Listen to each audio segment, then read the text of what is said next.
There's a lot more to the story to the death of one French young teenager that sparked the protests in Paris and beyond their city. We're going to have a look at this from France 24 from a bit more of a further detail of why it exploded out a lot more than we know, guys. Let's have a look. Let's go.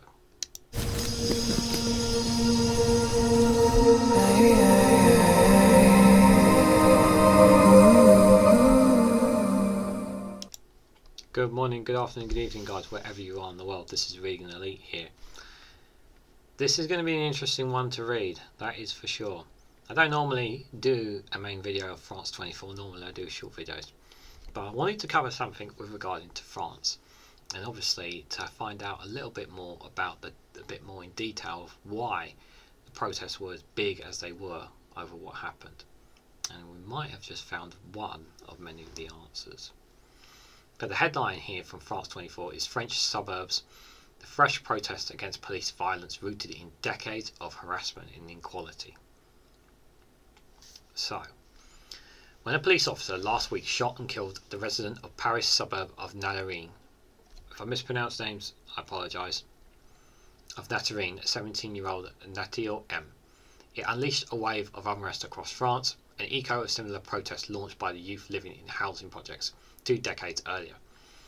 Billions of euros of investment in the years since have done little to calm anger over police harassment and poor living conditions in France's housing project.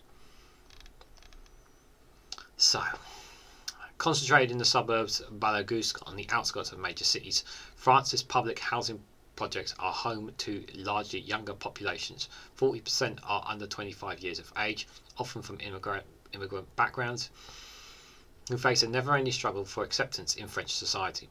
The facts are damning. Youth from economic disadvantaged areas are a particularly frequent target for discrimination from the police, namely stop and search checks, even when there is no sign of evidence of wrongdoing, Human Rights Watch has found.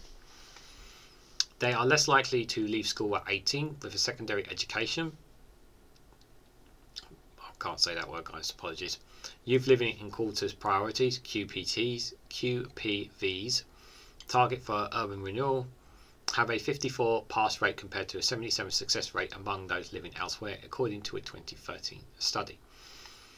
They are twice as likely to be unemployed and less likely to be accepted for university courses, apprenticeships, or work training programs. The stigmatization is felt early. The young people we work have a tendency to underestimate themselves. We see a significant lack of confidence in their academic abilities and personal resources, said Maura Omaraki, General Director of banlieues School, an organisation that aims to support students, teachers and parents living in public housing projects. This is in part down to institutionalisation of stereotypes and prejudges linked to their social backgrounds, Omaraki says. It is also because even as teenagers the odds appear firmly stacked against them. They're in the middle of a physical development and they are trying to find their own way with the resources they have, she explains. The problem for all contemporary France. So just based on what we've read there so far, so it looks like there seems to be an equality difference based on what France 24 are showing us here. That people are not being given a fair crack at life, and they feel that they needed to take their frustration out, and this teenager was the spark that made them lash out in the way they have. Typically, French housing projects are communities constructed in the post-war boom of the 1950s and 60s, often built with substandard materials in areas lacking infrastructure such as shops, businesses and transport. This frequency left inhabitants cut off from the commercial and cultural centres into the cities that they live in, says Emerald Chappell, a specialist in contemporary French history and politics at the University of Edinburgh. Interesting. I got the cars. I was just interested one more. I was just looking at the infrastructure there, and I noticed the burnt cars. When economic growth slowed to the 1980s, residents found themselves unable to improve their prospects or move to more desirable neighbourhoods. This created intergenerational poverty, often amplified by racial discrimination, as the inhabitants of these neighbourhoods have become increasingly ethnicity degrees, Chappell says. French law prohibits collecting data on ethnic makeup of the population, but NGOs and think tanks have consistently found that racial discrimination is a reality in French society. says Julian Tapin, a political science researcher specialising in disadvantaged neighbourhoods at France's National Centre for Scientific Research, the CNRS. An Open Society Justice Initiative in 2019 found that police officers in Paris at times stopped black and Arab people on the basis of ethnicity or dress rather than based on as an individual behaviour. This happens in America and the UK as well, to be fair. I mean, it's wrong, but it does happen in those two countries as well. So to read that in France doesn't... It's wrong to say it doesn't surprise me, but it doesn't surprise me as well, which is infuriating because we're not learning from these. That's the thing. A 2019 study of 9 countries in Europe and North America found that during the hiring process, France had the highest rate of discrimination against non-white natives of any country suited, including the US, UK, Canada and Germany. Okay, that's pretty... I'd like to know what the percentage is. In the housing project, social problems are rife among isolated communities and are facing high rates of poverty and racial discrimination. These neighbourhoods concentrate all their problems in contemporary France: high level unemployment, low school attainment, discrimination of various kinds, and unstable family and social life, Chabot says. The rise of petty crime and drug trafficking has not helped, nor has the excess of police violence, almost always with strong racial undertone. Political will. 3 weeks of rioting in France in 2005, led by residents of the public housing project, saw a state of emergency declared as more than 10,000 vehicles were torched and 233 public buildings were damaged. The riots were sparked by the death of Zadine Bera and Bouyer Traoré, teenagers who were on their way home from playing football in the Paris suburbs of Clichy-sous-Bois when they fled from police and died trying to hide in an electricity substation. Riots erupted in 2017 in response to reports that police brutally raped a 22-year-old local educator, Theodore Lucas, with a police baton during a stop and search operation in Andu-du-Subourg, another Paris suburb. This is a pattern growing here, guys. There's a pattern growing here. The deadly police shooting of Nahel on June 27th was followed by a week of rioting, saw hundreds of people arrested by police, many of them teenagers.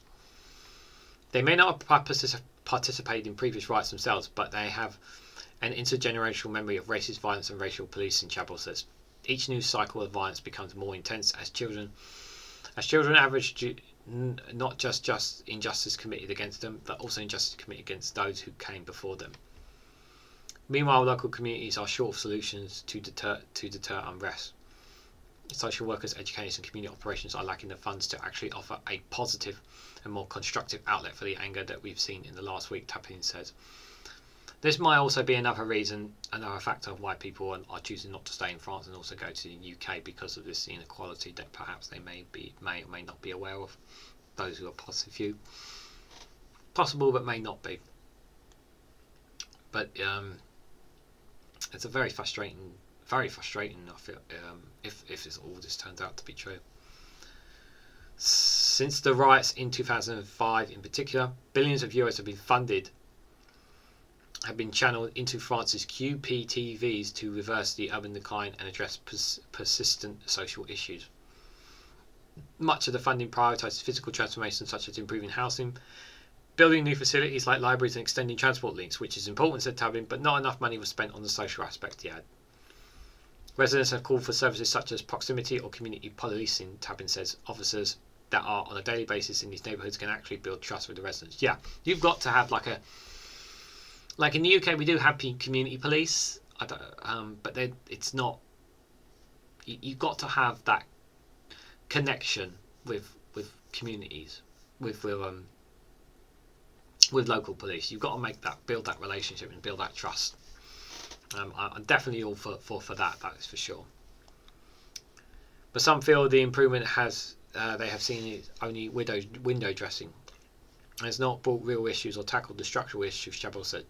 Most of the social economic metrics of the urban renewal zones have remained flat or gotten worse since the 1990s. Unemployment rates, success in education and poverty levels have all failed to improve. The problem right now, not so much about the evidence of these problems, Tabin says, it's about the political will to actually tackle them. This is probably a reason, also looking back now, based on this, is why Marine Le Pen came so close to beating Macron in the French presidential election. You know, Macron is very popular among the world stage guys, but if this turns out to be true, let's be clear, about this, guys. None of us here, maybe one of you guys, maybe in the comments, have a better understanding of French politics than I do. But France 24 is pretty much one of the most reliable sources of news when it comes to France. At least if you have other sources, please welcome to share them along my way. But I've always been curious to know, like, is it really just a case of a teenager dying? And this is, it's fascinating, but it's also at the same time really sad that there are equalities taking place in France. And now I have a little bit of a better understanding of why Marine Le Pen and the rise of her, she came so close, because things are not perfect in France in any way, shape or form. And this has been brewing for a while, especially for the youngsters, that is for certain, according to this. So it is definitely fascinating to say the least, and I'm sure that this will not be the last time. As of right now, I think things have calmed down a little bit, but obviously things can change. But you need to bridge that gap between communities and police, that is for sure. And there needs to be social programs in order to help as well. Better equality. Everybody needs to be given a better quality and fair way of life as well. So questions rightly should need to be raised at the French government to ensure that everyone's given the best chance of life, and not just building the infrastructure around them, but actually dealing from the social aspect of it as well. But what did you guys think of this video? What did you guys think about these, about more in detail about why maybe these protests broke out a lot more than you think? Let me know down in the comments below. I'm curious to hear what you guys thought on this one, because I thought it was a very interesting read, that is for sure. So, like, share and subscribe, guys. Thank you very much for watching, and I hope to catch you all very, very soon.